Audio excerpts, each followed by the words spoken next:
And I just want to let you guys know, if you have not seen the film, this is going to be full of spoilers. And so if you don't want to be spoiled, I'm just letting you know right now that we're going to spoil this film up, down, left, right, in, and out. As if you've already seen it, you have been warned. And so, yeah, I just want to let you guys know that. Lamont, I did see that you had a review on your channel.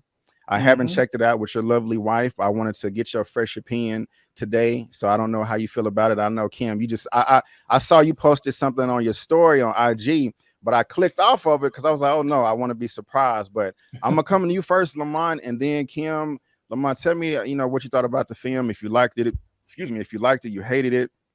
If everything meant something to you, if you was confused about the monkey, the reveal at the end with the alien, and it don't matter. Just spoil away, bro. Tell us how you felt about the film. I felt like on a scale of 0 to 10, I gave it about a 6.5. Okay. I kind of understood the alliteration he put with the monkey and the owner and Gordy. I kind of got that. But there were some things I was wondering if they went over my head. And I kind of done, in my review, I did a end and explain, where we saw OJ at the end, but did we really see him? And I made people think about this. Definitely we're going to have to probably get a second movie that might be either named No or Yeah. And I would like to know, and if there's one alien out there, there's probably a second alien out there. So yeah, we might get another one. But I was thoroughly entertained by the movie, B. Avery, but I felt like the ending didn't stick well. So those were my qualms with the movie.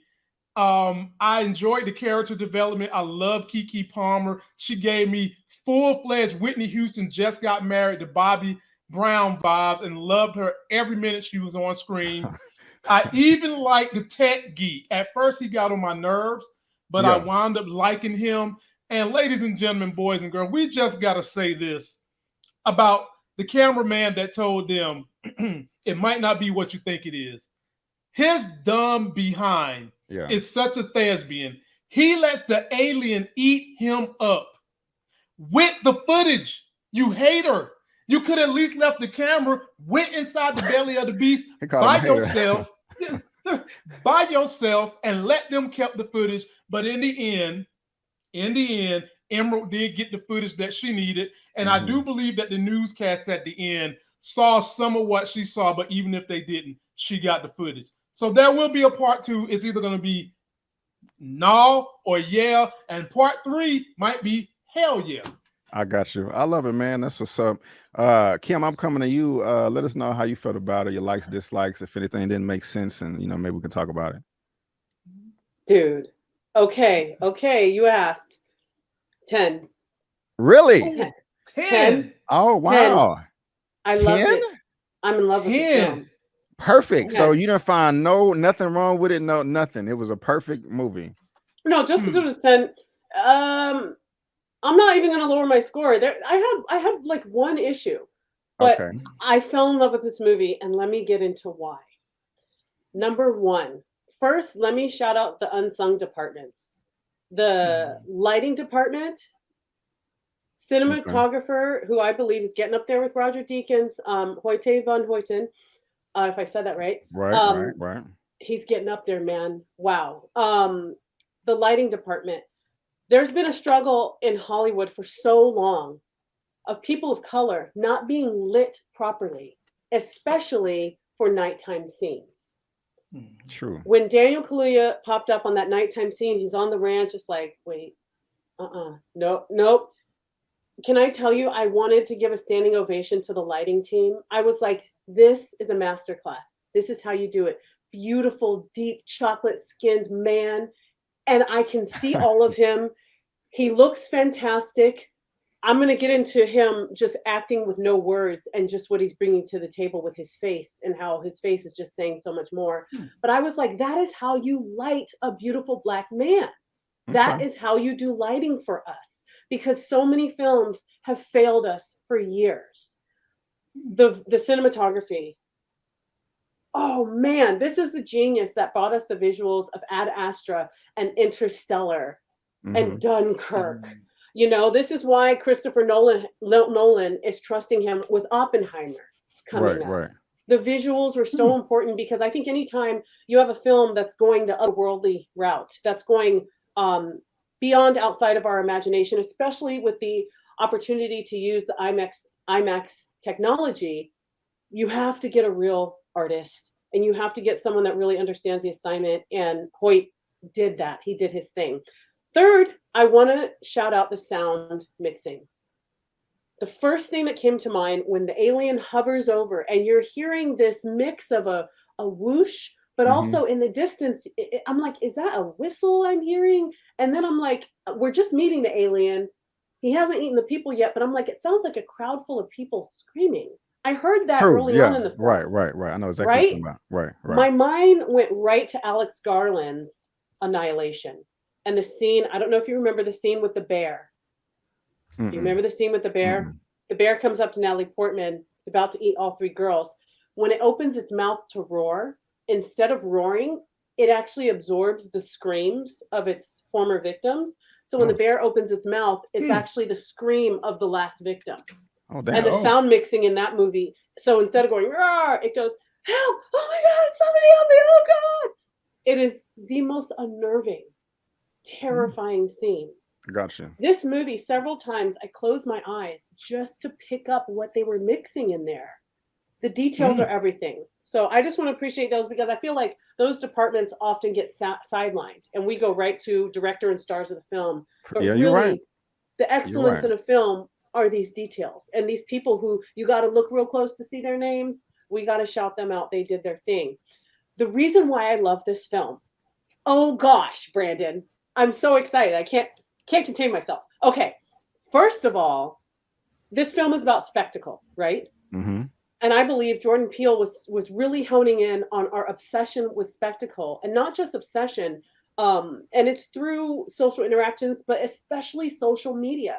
One thing that came to mind when Jupe was in the ring, and I was like, "What is he doing?" And I thought for a minute, I saw the back of his jacket with the aliens, and I was like, where's he going with this? What is he doing? Right. And then he's like, reveals, I've tamed this thing. I've made friends with this thing. Right. I'm be the conductor of this show. The first thing I thought of was our sick relationship with social media. 2 weeks ago, a guy died, fell into the mouth of a volcano. What? Trying to get a selfie for the gram. Mount Vesuvius. Play stupid games, win stupid prizes. Jesus. Thank you, sir. And that's what I was thinking when I saw Jupiter. And I was like, your kids are about to come out. You're going to risk everyone's life. Let me tell you something. I don't know where to start. Gordy, I'm hearing a lot of people say, what was it? Why the chimp? Hold on. How many times have you seen this? Just one time? One time. Okay, keep going. One time. Gonna see it again. About why? Oh, the movie. You've seen it once. Yes, I have. Yeah. Okay. Yes, just one time. Okay. But I'm hearing a lot of people talk about what was the deal with Gordy? Why the chimp? That unrelated.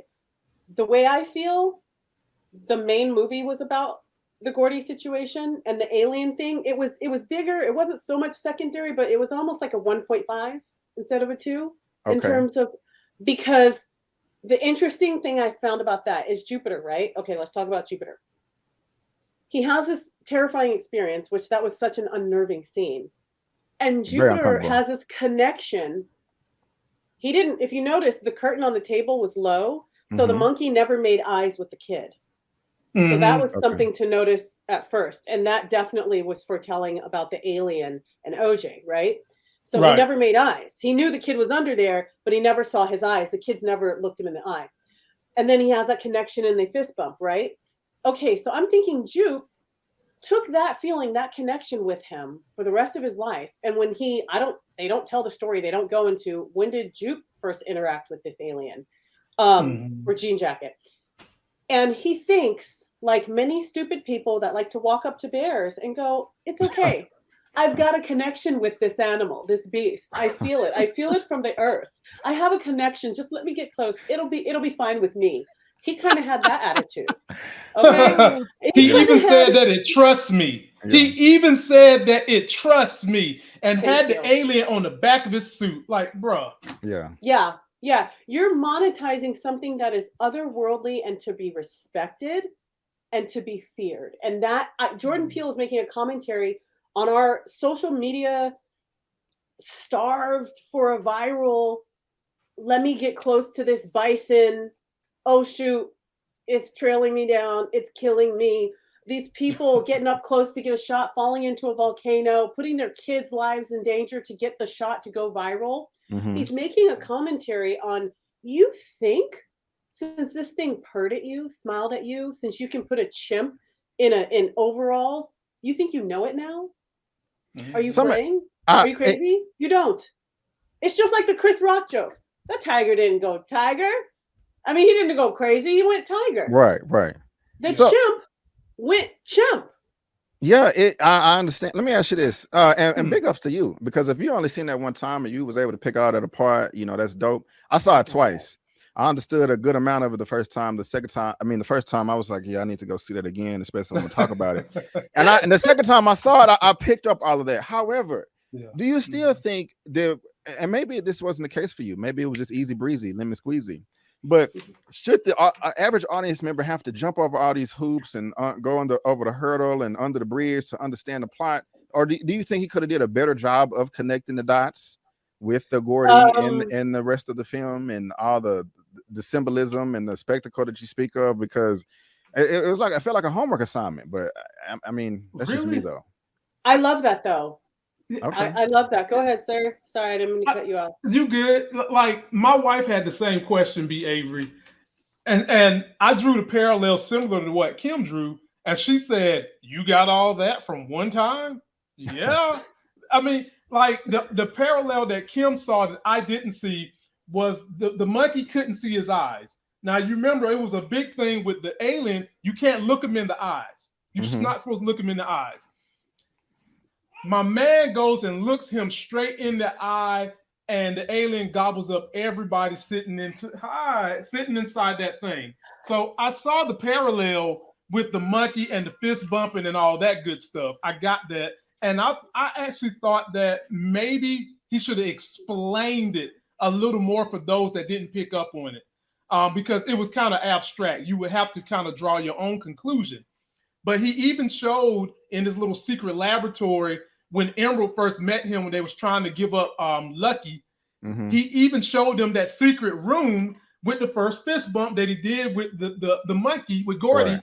And that was the thing that was sustaining him throughout the movie and had him feeling that he could be emboldened and be part of the trust team of something he doesn't understand, something he doesn't see. 100%. And in some cases, people feel like that whole thing is a synopsis with Hollywood, how it chews you up and spits you back out. Right. And I give the floor back to Kim. Say no, hi, Lamont. What's her name? Oh, this is Elle. Say hi, Elle. Say hi. Girl. Say hi. Say hi. That's your Uncle B. Avery. That's your Uncle B. Avery. Hey, sweetie. Say hi. She's too cute.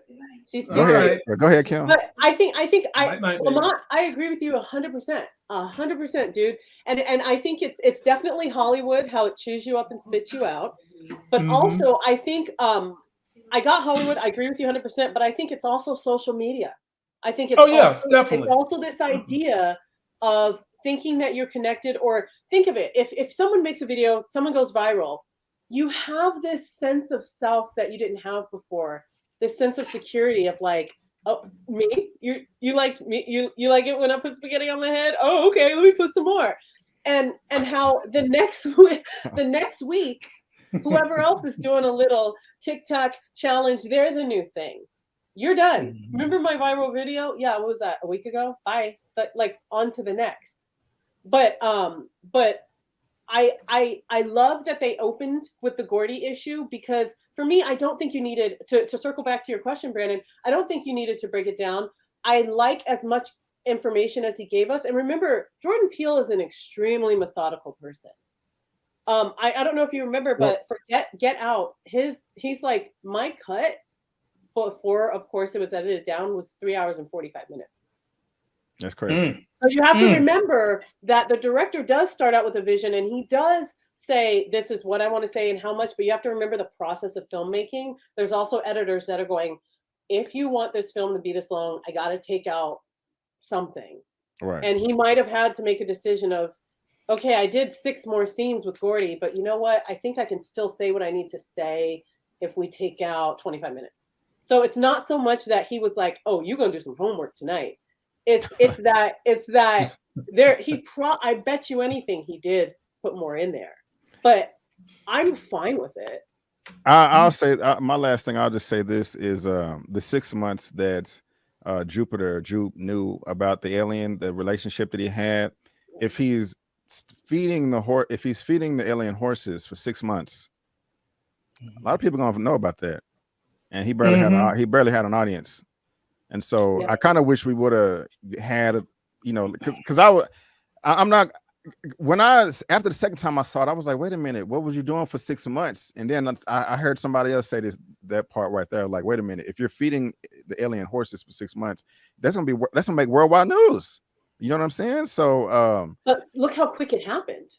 It was a tornado. It wasn't a beam of light and then there's a song and then it was like whoosh, whoop, bye. Like it was quick. It was real quick. But let me ask you this, Lamont. How do you feel about how Jordan Peele turned the alien? I feel like he turned the alien genre on its head by making the ship itself a sentient organic being instead of the age-old. I mean, every UFO movie I've seen, it's a ship that's operated by aliens. They even have a dashboard. They even sometimes have seatbelts. Like, I feel like Jordan Peele was like, let me bring back the fact that even though maybe there is something out there, people have seen stuff. I like that he really drove home the issue of respect what is otherworldly. Who told you that a ship was another vehicle that was operated by other beings? Who says it can't be the organic being itself? And when it turned itself inside out and did its origami shoop whatever it did, or as my mom says, it just turned into a scarf girl. I don't know why I'm watching this. A scarf eating people. When it turned into that, I love that because I was like, I like that it was weird. I like that it was off-putting. I like that it was what the hell. I even heard someone in the theater go, "That's not what aliens look like." I feel like Jordan Peele was bringing us back to and wanted to put on our plate, you don't know what's going on in those clouds. And let me show you something really off and odd and weird and off-putting that you can't even, that thing the green thing was doing. I don't, what do you do? What? I like that. I like that. Okay. Okay. Well, let me see something real quick. Here comes a new challenger. Got somebody else backstage coming to the stage. Because I can control the weather, they call me Storm. Storm, mistress of the elements. I summon the full power of the storm. My girl Tyra with Reviewz TV. What's good, ma'am? How you doing? You know I'm all right. What's up, y'all? What's going on? What's going on? Thank you for being here. Hey, I'm just coming in. It sounded real juicy when I got on here. I'm like, ooh, just and then I looked in the background. I was like, oh, y'all talking about nope. Tyra, this is Kim. Kim, this is Tyra. Tyra, I love you. Tyra, yes. I love you. Thank you. I love you. And I want to let you know this right here. I love it. I love you. Awesome. I think you're fantastic. Thank you so much. Awesome. Tyra, you have any more words on this Note movie? I know you didn't really care for it that much, but you want to pass on? You want to move on, or you got some 2 cents you want to throw out there? Well, no, before we talk or I do a review, I don't go watch anybody else's opinions because I've been noticing that a lot of people come under my videos and go, "Oh, this was that, and that," and they're regurgitating what somebody else said in their video. So I went, I did my homework, I watched and connected dots that I was like, oh, okay, I can see that. And I still didn't find any appreciation for this film. I got you. Well, B. Avery, let me comment back to Kimberly, and it's going to be very, very short. When it was revealed that the ship was actually an organic being, when it popped up and I'm sitting beside my wife, I said, Jordan Peele got motivation from 2 things. Number one, he must have been in a jellyfish zoo and said, you know what, let me write this alien as a jellyfish. And then I said he might also be a DC fan because DC has something called a bioship that the Young Justice team uses that is a being that carries around the superheroes, but it is a living being. Oh, I didn't know that. Appreciate that. Before we move on to the box office, I wanted to thank all 273 people of y'all watching right now. Thank you so much. If you can please go ahead and give me a thumbs up, thumbs up, thumbs up. I would appreciate it. A little thumbs up party music for you right here.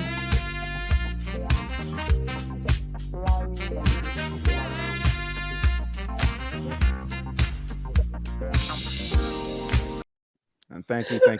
Thumbs up, thumbs up, thumbs up. And I kind of want to just now transition to kind of part 2 of Nope. And I gotta, I love talking about the box office. Just gotta determine real quick if this is gonna be as profitable as Jordan Peele's last films. And I don't know, but we're gonna see. This is coming from Deadline. Jordan Peele's Nope opens to $44 million domestically as original IP breaks through at box office. This is the Sunday update. Of course, if you're watching this via live on the replay, there's a link down to this in the description box below for you to read at your own leisure. And so it made $19.59 million on Friday and $44 million on the opening. And this article goes on to say, while not us, it's a respectable result for an original movie. And Universal has shown a talent to make and support those types of movies where some motion picture studios fall flat. That is true. Again, the start for Nope is higher than the late summer of 2019's Once Upon a Time in Hollywood at $41 million. Also a piece of an original IP, which is intellectual property, and higher than Warner Brothers Elvis 31.2, another adult counter program entitled This Summer. It's just important to me because it seems like there's not that much original content that's released in Hollywood. And so when it is, it's just kind of important to me. And so I just wanted to scroll down here, and it says, while distribution sources believe that this movie, what the hell happened?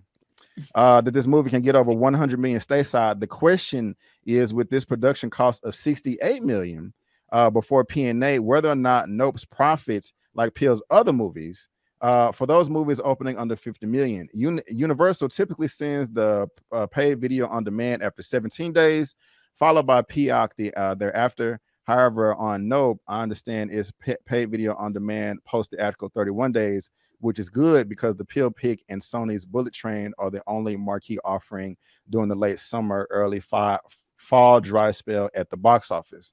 And so just real quick, I didn't mean to stop sharing my screen. 19 million. Oh, that's on. I need to update this. What's going on with this? Okay. 44 million worldwide. The production budget for Nope was $68 million. Now, y'all know me, the rule of 3 over here, you have to multiply that by 3. I was at like 200 million. And I don't know if it's going to make that. If you look at the past films by Jordan Peele, that budget was only $20 million. That's nothing. And so it only needed to make 60 million, to be profitable. They made 255 worldwide. The budget for Nope is more than 3 times this. And of course, Get Out was extremely cheap. That budget, I think, was like, let me scroll down here. That's a pennies as far as Hollywood Productions is concerned, 4.5 million. And it made what? Yeah, that's nothing. That's nothing. And it made this. So those are, Get Out and Us made money hand over fist, easy, no problem at all. But what do y'all think Nope is going to do? And the reception does matter. I mean, it has an 83% on Rotten Tomatoes from the critics, which is good. Audience found it at 71. Cinema Score has it at a B. That's not good, but it's not bad. Somewhere in the middle. And so, Lamont, I came to you first last time about this. I'm gonna come to you first, Kim, this time. What do you think about these box office numbers? You think they're okay, piss poor, amazing?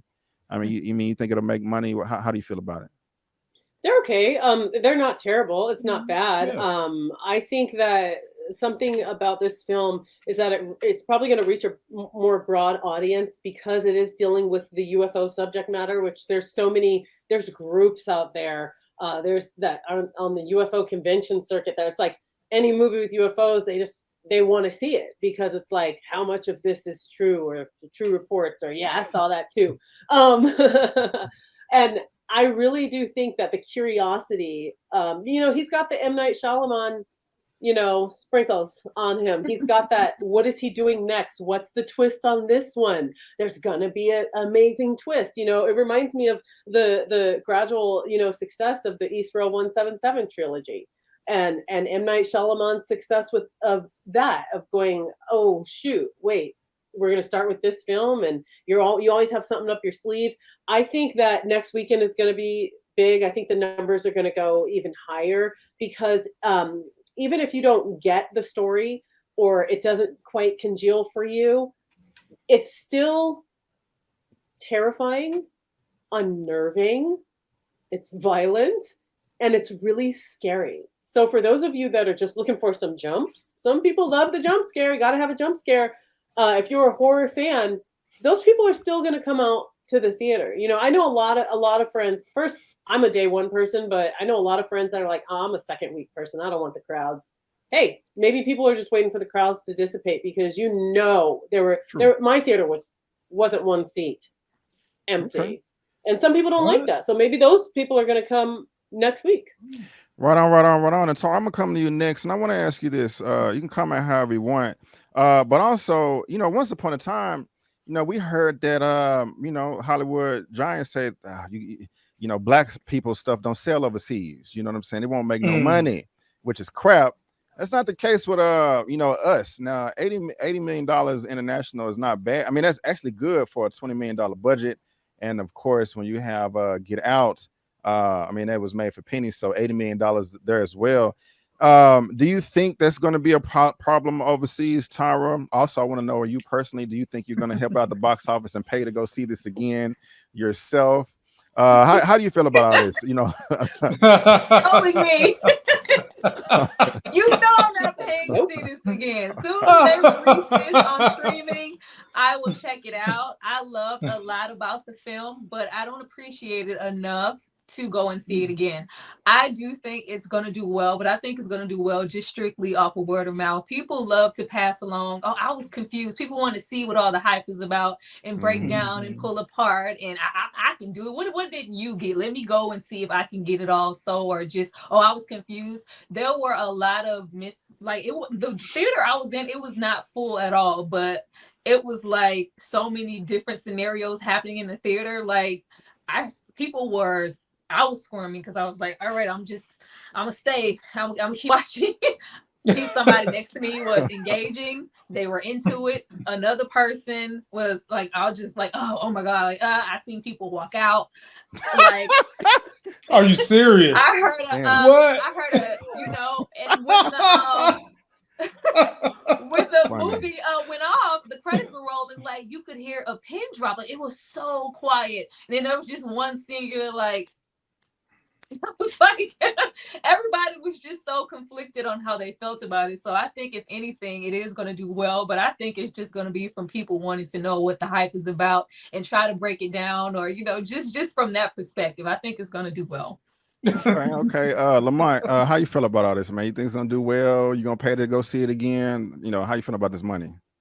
I'm not paying to go see it again. I got my cup runneth over the first time, and I do believe it's going to cross 150 million. I think it's definitely going to go beyond that. I'm really feeling Kim tonight because she made alliteration to Jordan Peele being kind of like M. Night Shyamalan. I said to my wife, Jordan Peele is the new African-American Alfred Hitchcock with a new spin on what Alfred Hitchcock did back in the day. And so I'm someone who loves horror. B. Avery knows I love horror, and I didn't find anything scary about the movie. I dubbed it as sci-fi suspense. And please, if you can find it in your heart, let's make this a record night for B. Avery on Super Chats. This man works hard. He has brought you guys some of the most beautiful women who not only are beautiful on the outside. Are y'all listening to the words coming out of their mouth telling you how beautiful their brains are too? You got a super chat just to stand up for that. And of course, we as young black men, we're attractive too. And that attraction deserves some $50 to $60 super chat, and we here for it. Hey. Take, how you doing, my brother? Yes, one take. What's good? What's There you good? go. And before, There you go. Life thank you, and I appreciate that, my brother. And as we're doing all that, I see we got 311 people watching, but we only got 173 thumbs up. Hit the like Get the button. likes Thank you. up. Come on, y'all. Let's hit the like. Let's hit the thumbs up, thumbs up, thumbs up. Also, just want to hit this super chat real quick right here. This is coming from Mr. Chips. What a money reside, what a money reside, what a money reside, what a money reside.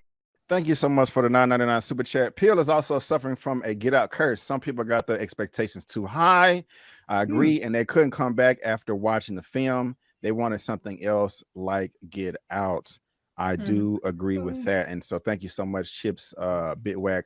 I really do appreciate it. I really do. I really do. And so, you guys, what's up? Oh, you guys, alien sound, and I said, yeah, y'all mess with me over here, but no, I do appreciate that. I do appreciate that, and here comes a new challenger. yeah, man, I guess they heard the call. People just keep on popping up, and I ain't tripping. Coming to the stage. I lived my entire life waiting for this moment. Indingo Indidaka! Unyanaka Njovu! I found my daddy with panther claws in his chest. Nah, I'm your king.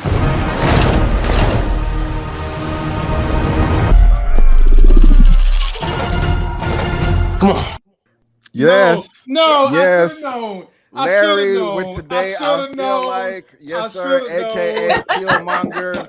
What is good, my brother? What is good, man? How you doing, bro? How you doing, man? I heard Lamont talk about they needed some beauty up here beyond the ladies. I was like, I have to come through and represent. Yes, you I know, love it, man. I Thank have you for to being come here, bro. through and represent. Yes. Larry, man, how you doing, bro? Man, I'm doing all right, man. I'm doing all right. Just trying to get my hustle on, this YouTube hustle on. Already, I appreciate it. Larry, if you don't know Miss Kim, this is Miss Kimberly and Karen. Kim, this is Larry with today. Hello, I feel like. How are you doing? Well, and you? How are you doing, Larry? I'm good. I hope your skin is thick, because you know. Oh boy, I wonder. Sometimes I come through a problem. I'm glad he put me down there next to Tyra, because Tyra likes, you know, she don't mind throwing a little jab back at me. So already, man. I appreciate you being here, bro. Do you have any 2 cents on this note stuff, or you on that? I'll tell Lamont, don't let Jordan Peele hear him make that comparison to Hitchcock, because apparently he just shut down a fan this last weekend. Somebody made some comparisons like that. He was like, "Oh no, I'm not there yet. Don't put me in that category yet." So, wow. But no, I haven't seen it. I have not been back to a movie theater yet, but I will be soon, because I found a drive-in theater about an hour away from my house. So I'm gonna go and see a movie pretty soon. I'm still boycotting the theaters.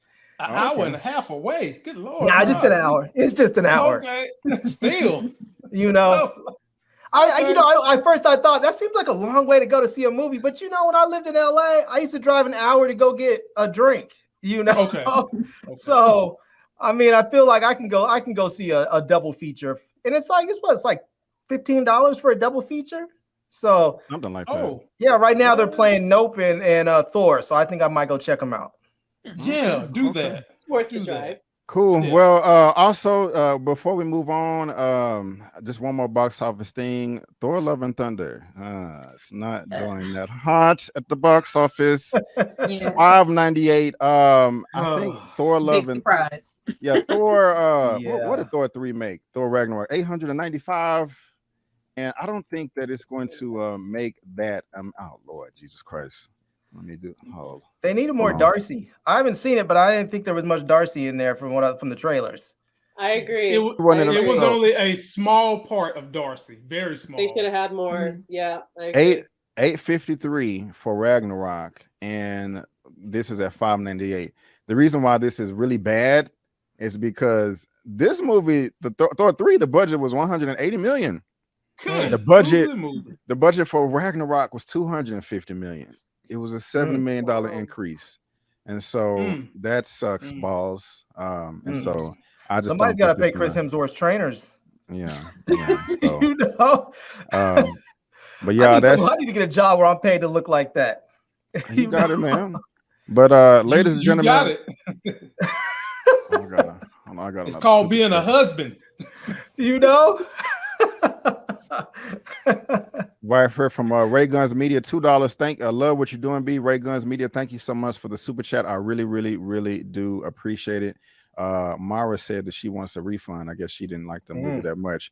But guys, just FYI, I mean, if you want to read more about the box office, this article is down in the description box below for you to read at your own leisure.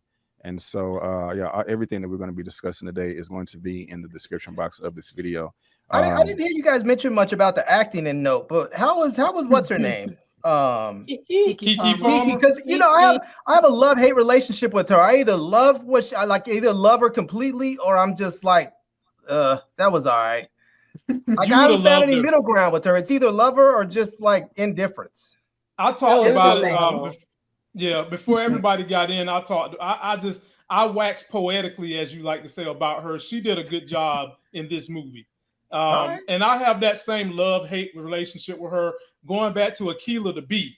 In this movie, she hit a home run. She was one of the reasons when the movie got dull, you couldn't take your eyes off the screen because of her. She was nuts.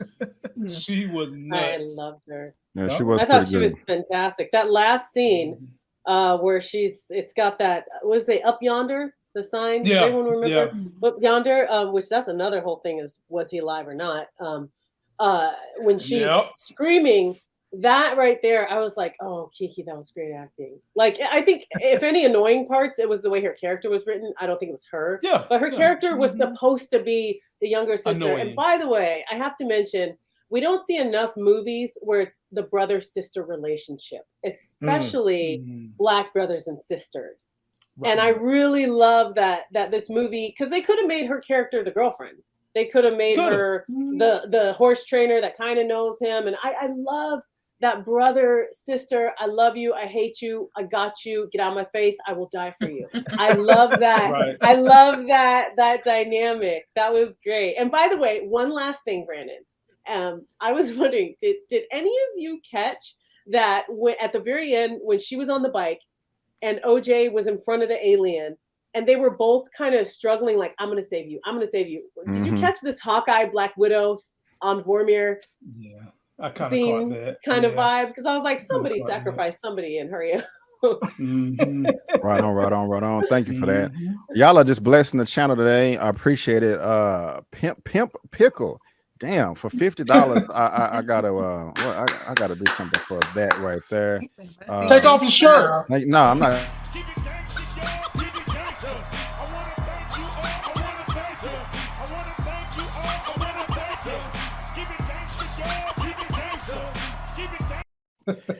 Pimp Pickle, $50. Thank you so much. We really do appreciate it.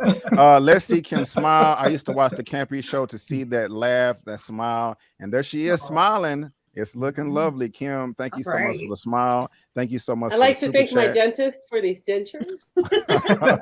Shout out to Dr. Corbett. No, just kidding. I'm kidding. Man, I'm salty. Y'all ain't get thrown out $50 super chats for Kim. I come on here, y'all give me like 99-cent super stickers. Hey, don't hate, man. Don't hate, give me 99-cent super stickers and whatnot. We love you, Larry. Miss Sheila for $10. Happy belated birthday, B. Keep up the great work. Thank you so much, Miss Sheila. I really do appreciate it. And Larry, do not hate. Can I get Kim and Tyra on my show for some super chats? You know, I have a new camera I want to buy. Oh. Well, hey, let me ask y'all this: are you guys ready to possibly talk some DC? Oh yeah. Oh yeah. Okay. Tyra, what about you? Okay, well, let's do it.